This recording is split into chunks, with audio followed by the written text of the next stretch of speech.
I'm Edith McNally and I'm the principal of Menai High School, which is an outer suburban school in Sydney. We've got about 1,150 students here and we really are a very happy and functional place.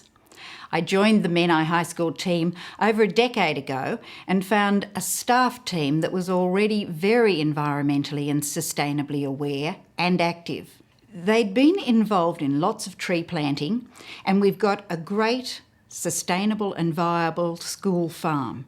We studied the issues in geography, science and marine studies. There were all sorts of environmental actions that were really flourishing and thriving. But I really wanted to be part of a school where we taught about sustainability and environmental sustainability across all of the key learning areas.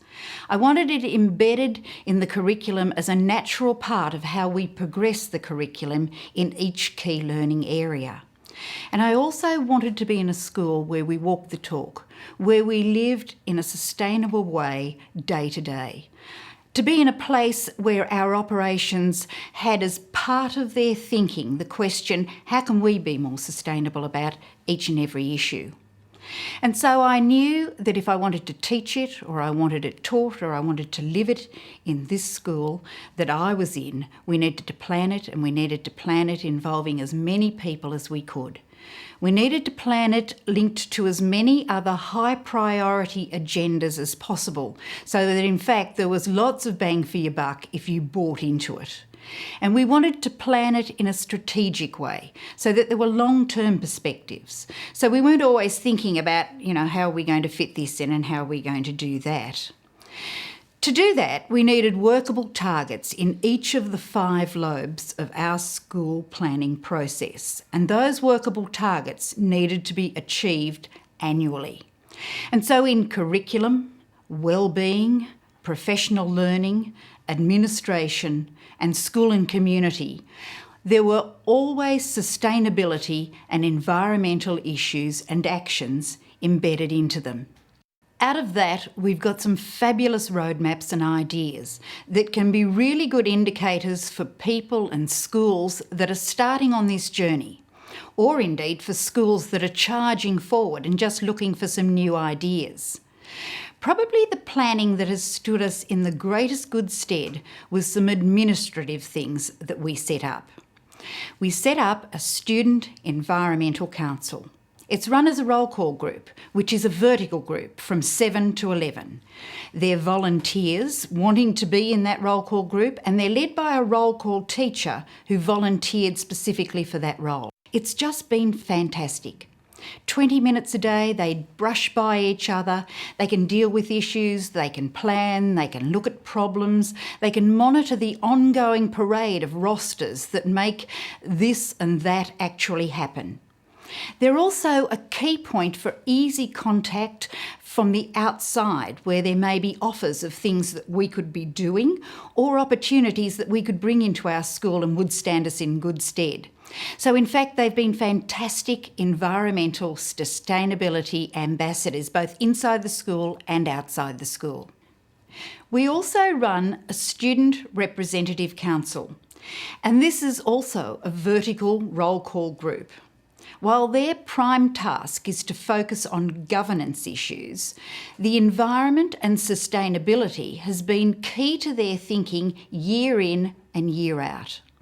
The magic here is that they run our weekly assemblies and they run our twice per term formal assemblies. So suddenly, the environment is always part of the agenda which is brought to the whole school by their own peers.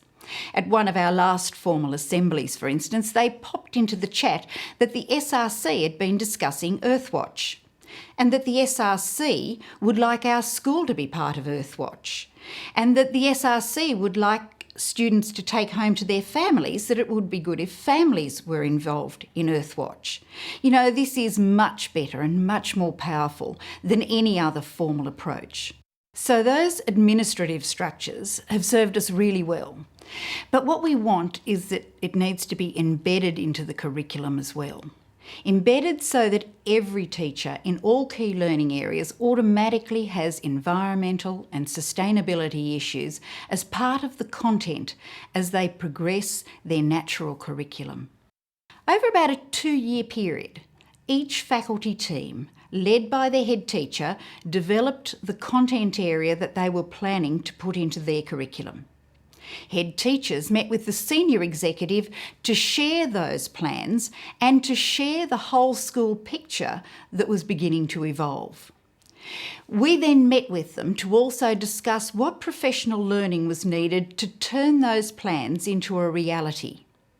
At subsequent meetings, they demonstrated and showed us the programs and where it was actually embedded in and that it was actually happening.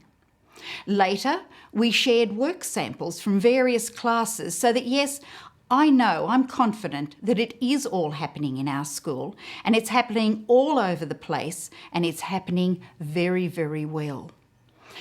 Our 2011 Year 9 cross-faculty sustainability and technology project was an amazing outcome.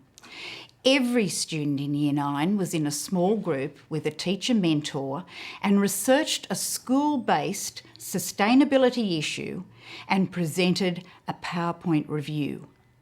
The best of these were presented to the whole school assembly. So there we are. We've got some administrative things and we've got some teaching and learning bedded into the curriculum.